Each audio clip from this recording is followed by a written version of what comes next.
Biar hitam jidatmu gara-gara sholat. Kau tadarus setiap hari di rumahmu. Senin Kamis kau puasa, tapi suamimu tidak ridha dalam hidupmu karena kau pembangkang. Jangankan masuk surga, baunya surga diharamkan bagimu. Dengar itu ibu.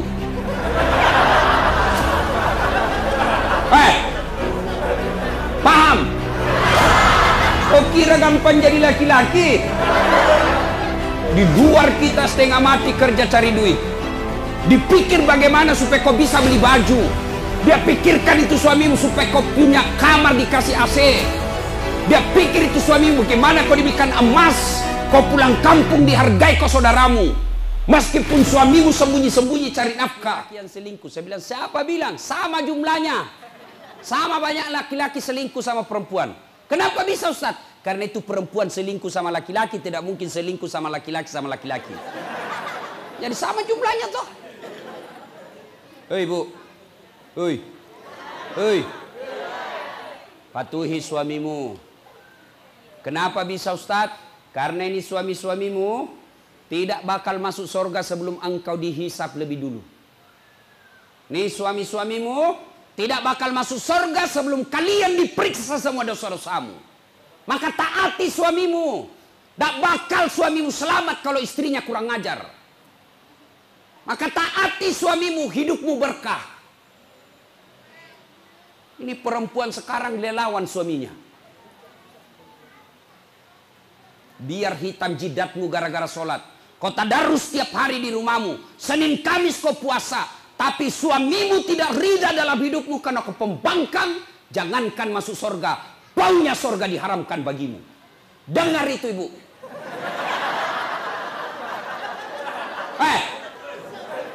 Paham?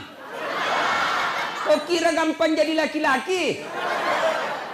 Di luar kita setengah mati kerja cari duit. Dipikir bagaimana supaya kau bisa beli baju. Dia pikirkan itu suamimu supaya kau punya kamar dikasih AC. Dia pikir itu suamimu bagaimana kau diberikan emas. Kau pulang kampung dihargai kau saudaramu. Meskipun suamimu sembunyi-sembunyi cari nafkah.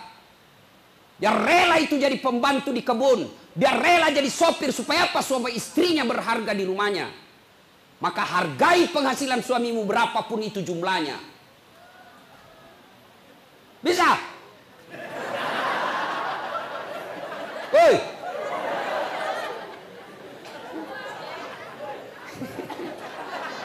Ini semua muka-muka pembangkang semua ini. Jelas ibu? Hei. Kata Nabi, jaga perempuan kalian. Bapak-bapak yang punya anak gadis, jaga itu anak gadismu. Ya, jangan sampai kalau dicari itu ayammu yang hilang daripada anak gadismu yang tidak pulang malam-malam. Ayam jagonya hilang, ngamuk 2 hari. Sekali anak gadisnya jam 10 malam belum pulang, tidak dicari. Jaga perempuan kalian. Yang ketiga kata Nabi, begitu naik di penghujung bibirnya, jaga sholat kalian, jaga perempuan di antara kalian. Yang terakhir, siapa yang disebut Nabi? Apakah Nabi sebut Aisyah istri beliau? Tidak. Apa beliau sebut Fatimah anak beliau? Tidak. Apa beliau sebut Hasan Husain cucu beliau? Tidak. Tidak satupun yang disebut keluarganya. Tapi siapa yang disebut Nabi?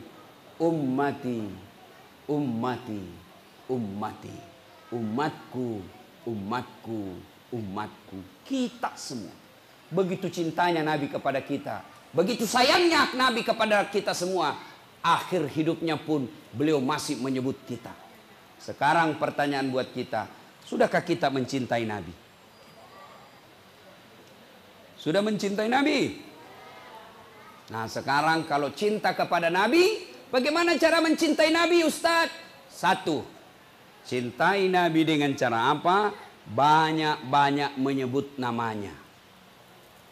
Dulu sampai sekarang, kalau ada orang saya suka, jangankan saya lihat mukanya, saya dengar saja namanya disebut langsung. Siapa yang debut itu? Orang Bugis bilang dum-dum gled. Dumba-dumba glitter. Coba, adik-adik, pernah kau jatuh cinta? Pernah? Sering. Ya toh? Dulu ada perempuan artis saya suka betul. Saya dengar saja namanya, Masya Allah. Saya mau sekali sama dia. Dia pun mau sama saya. Tapi mau muntah. Itu kalau ada orang kita senang, jangankan dilihat mukanya, sebut saja namanya sudah kita senang. Maka kalau Anda cinta kepada Nabi, banyak-banyak menyebut namanya. Bagaimana cara menyebut nama Nabi? Itulah selawat. Sallallahu ala Muhammad, sallallahu alaihi wasallam, sallallahu ala Muhammad, sallallahu alaihi wasallam. Ibu, kau sambil doakan itu anakmu. Jangan selalu bilang begini, Ustaz, air penerang,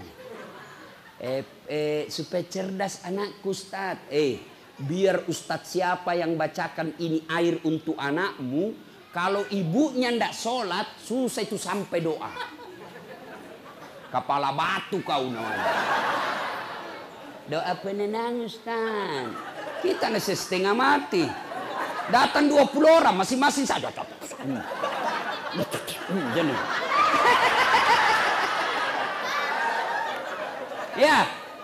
Maka ibu-ibu kalau mau anakmu baik, doa sebaik-baik untuk anak dari bibir ibunya.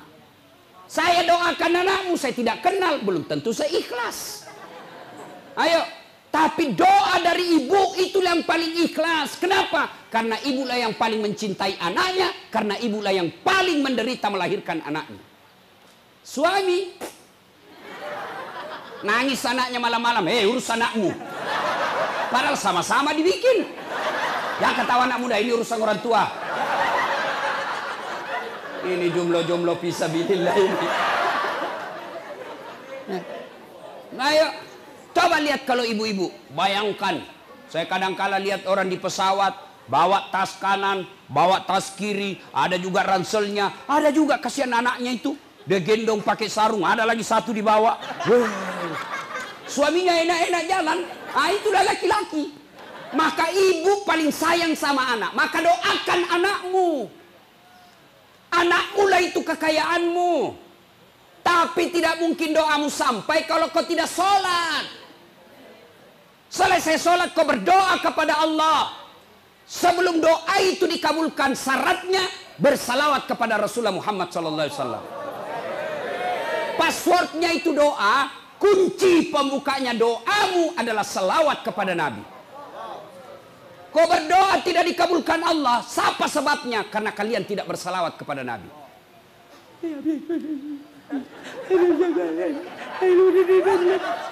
Kau tidak salawat, maka doamu tergantung langit dan bumi. Maka sebelum minta kepada Allah, kau sebut dulu namanya Nabi. Ya Nabi salam alaik, ya Rasul salam alaik, salawatullah alaik, ya Rasul salam alaika, ya Rasul salam, salam alaika, ya Habib salam alaika, salawatullah alaika. Bayangkan ada Nabi di depanmu, kau sambut tangannya, kau pegang tangannya, lalu selawat kepada Nabi. Karena salawatmu kepada Nabi, arasnya Allah terbuka karena Nabi cinta kepada orang yang kau sebut. Maka ibu kalau mau berdoa itu, boleh ibu begini. Allahumma sholli ala sayyidina. Allahumma sholli ala sayyidina. Allahumma. Niatkan ya Allah salawat ini salawat berkah ya Allah.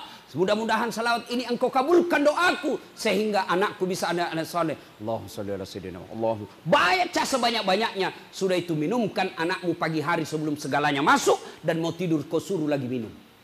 Boleh itu bu. Dengan keyakinan bukan air ini yang kasih cerdas anakmu.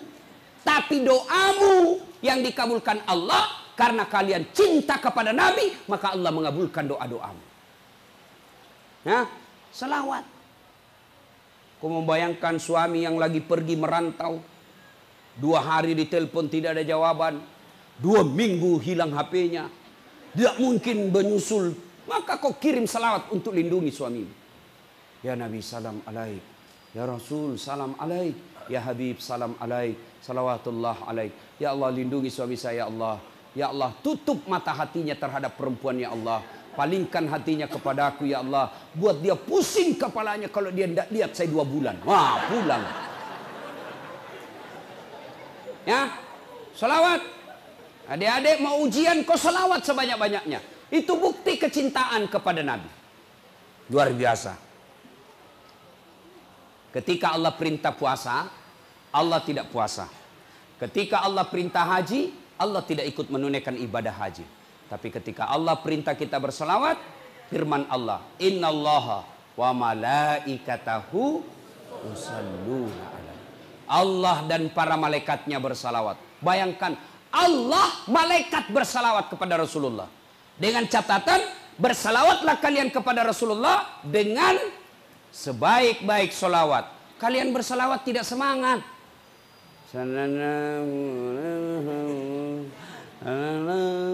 Nabi malaikat, lagi sakau ini. Ya, salawat. Bu-ibu, lagi ada utang belum lunas-lunas, sudah mau jatuh tempo, cemas. Bentengi penagihmu dengan selawat. Nabi salam alaik, ya Rasul salam alaik, ya Habib salam alaik, salawatullah alaik. 1. Cinta kepada Nabi, banyak-banyak menyebut Rasulullah Muhammad SAW. Yang kedua, kalau cinta kepada Rasul, maka laksanakan sunnah-sunnahnya. Tidak usah yang berat-berat dulu. Yang gampang-gampang. 1, minum jangan pakai tangan kiri. Ini sunnah ini. Yang sederhana saja, minum pakai tangan kanan. Ya misalnya toh. Nah, ini bagus seandainya di gelas. Nabi minumnya bukan begini. Tangan kiri. Boleh minum tangan kiri, tapi dibantu dengan tangan kanan. Sama begini. Boleh. Kalau begini. Jangan minum sambil berdiri. Kenapa? Minum dan makan sambil berdiri adalah minum bersama dengan setan. Kalau kau terlalu sering minum berdiri, maka wajar sifatmu seperti setan. Kenapa kau selalu minum bersama dengan setan? Jadi bagaimana caranya, Ustaz? Begini. Pakai tangan kiri boleh, tapi bantu tangan kanan. Bismillahirrahmanirrahim. Sudah? Paham? Ulang lagi, kasih contoh yang kedua. Supaya sunnah 3 kali. Jelas? Maka ibu-ibu, kalian orang kaya, ya dengar. Kalau ada pengantin, jangan kau bikin pesta standing party. Jangan kalian bikin pesta berdiri, itu tidak sunnah. Kalaupun kau melaksanakan pesta berdiri, tolong sediakan minimal 10 kursi untuk tamumu yang mau makan berdasarkan sunnah. Saya biasa kalau pergi pengantin rumah orang-orang kaya yang modern tapi dongo, berdiri semua, enak betul makanan, tapi tidak ada kursi, terpaksa kami tidak makan. Kenapa? Masa Ustadz makan berdiri? Tidak bagus. Maka terpaksa kami lihat-lihat saja, pulang. Maka kalau kalian mau laksanakan sunnah, tetap sediakan kursi bagi mereka yang mau makan sambil ingat kepada sunnah. Makan, minum pakai tangan kanan, jangan sambil berdiri. Itu dulu aja, pelihara sunnah-sunnahnya yang sederhana. Apalagi kalian laki-laki kalau kencing, jangan kencing berdiri, karena kencing seperti itu kencing bersama dengan setan. Maka kencinglah kau duduk. Jangan kencing sopir. Buka pintu mobil. Masih ada 1-2 tetes. Memangnya kelereng. Yang ketawa ibu, ini urusan laki-laki. Atau ada juga ibu-ibu kencing berdiri.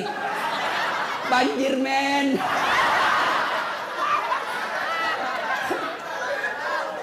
Ustadz, bagaimana kalau misalnya di tengah jalan tidak ada air? Sekarang kan ada tisu basah. Begitu sampai masjid, tetap kau wajib cuci alena beliau. Nggak dapat air Ustaz, nggak ada tisu. Ah, kau pakai daun.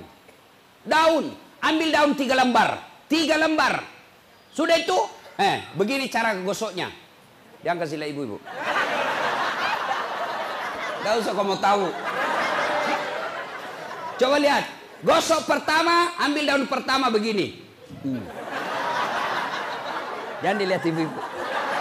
Gosok kedua, ambil lagi daun, gosok begini. Ke atas. Ambil daun ketiga, gosok ke bawah. Baru bersih. Jangan kau kasih begini. Tambah kotor. Nggak boleh kau begini. Tambah kotor. Hah? Jelas? Jelas? Masuk masjid, dapat air, tetap wajib dicuci. Kalau tidak dapat air, mau masuk waktu sholat dan habis waktu sholat, silakan tayamum. Tidak perlu lagi kau cuci. Jelas? Nah, tapi sebelum kau pakai itu daun, periksa baik-baik. Siapa tahu ada ulat cembulu-ulu. Itu aja dulu, yang sederhana. Kenapa ibu? Panas. Konsumsi.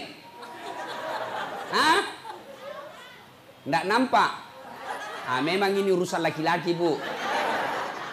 Dah, itu aja dulu, sunnah-sunnah. Yang gampang-gampang. Apalagi Ustaz? Sunnahmu apa? Jangan kau buang air besar menghadap kiblat. Itu sunnah. Boleh enggak menghadap kiblat? Boleh, tapi tidak sunnah. Kalau kalian cinta kepada Nabi, besok kalau ada toiletmu menghadap dan membelakangi kiblat, balik itu. Putar itu toiletmu. Tidak bisa ditukar lagi Ustaz, tidak ada ongkos, kau aja yang balik. Sudah, itu sunnah. Ya, banyak lagi sunnah-sunnah. Yang sederhana-sederhana saja dulu. Apalagi Ustaz? Apalagi? Sunnah. Mulai agak kerak. Mungkin agak susah-susah sedikit. Apa itu Ustaz? Yuk, tiada hari tanpa wudhu. 24 jam ada wudhu. Mau pergi sekolah wudhu dulu. Mau ke pasar ibu wudhu dulu. Bapak-bapak mau ke kebun wudhu dulu. Bapak-bapak mau pergi kerja wudhu dulu. Ibu-ibu mau pergi gosip wudhu dulu. Ya, udah laksanakan sunnah-sunnahnya. Yang berikutnya, kalau cinta kepada Rasul, setelah melaksanakan sunnah-sunnahnya, apalagi kalau cinta kepada Rasul, memelihara amanah warisannya. Apa warisannya Nabi? Istana? Bukan. Apa warisannya Nabi? Kantor gubernur? Bukan. Apa warisan Nabi? Al-ulama'u warisatul anbiya. Ulama adalah pewaris para nabi, maka cintai guru-guru kalian. Cintai ulama, bukan dasatnya, tapi profesinya sebagai penyiar agama. Adik-adik saya tanya, kamu tahu halal haram ilmu dari mana? Dari guru. Kamu tahu rukun-rukun sholat bukan dari presiden, bukan dari menteri, bukan dari Pangkostrat. Tapi kalian tahu hukum-hukum Islam dari mana? Dari guru atau ulama. Maka muliakan ulama. Jangan sampai kalian lebih menghormati artis daripada ulama. Kalau artis yang datang jemput pakai pengawal, pakai koridor tentara polisi, padahal dia cuma datang bawa alamat palsu. Kelihatan pahanya, kelihatan dadanya. Kadang juga dikasih pegangnya. Dikasih pacina-cina saja kita. Kadang dikasih pegangnya. Dikasih lihat dia saja mundur-mundur. Adalah Pak Haji di depannya begini. Pulang kasih duit 100 juta. Sampai Jakarta dia pakai narkoba itu duitnya. Giliran imam kau butuhkan, kau jemput tidak, kau kirimkan Gojek. Jemput Pak Imam. Datanglah dia pakai motor. Kehujanan. Satu mantel 2 orang. Sudah sampai kadek? Belum kak? Lama benar ding? Belum lagi? Itu jalan lagi satu-satu kaki kita di belakang. 1 jam kita hapsian. Busa-busa kalepaknya semua. Bulik, kasih pisang sama uang 20.000, dihantam-hantamnya. Jangan ketawa, saya serius ini. Muliakan ulamamu. Ya? Muliakan guru. Alhamdulillah kalau bubuhan Banjar, luar biasa. Saya dikeliling-keliling ceramah, Pak. Tapi memang kalau bubuhan Banjar itu, luar biasa penghormatannya sama guru. Ya? Hanya di Banjar kadang-kala saya dapat orang cium tangan begini. Biar itu airnya kita minum, diambilnya juga. Nggak usah kalau saya. Nggak usah. Memuliakan guru, selain memuliakan fisiknya, yang lebih penting adalah amalkan ilmu-ilmunya. Yang berikutnya, cinta kepada Rasul, maka ikuti pola Nabi dalam menghadapi masalah. Adakah manusia tidak ada masalahnya? Semua punya masalah. Nabi belum lahir sudah yatim. Baru 3 hari setelah dilahirkan dibawa ke sebuah desa.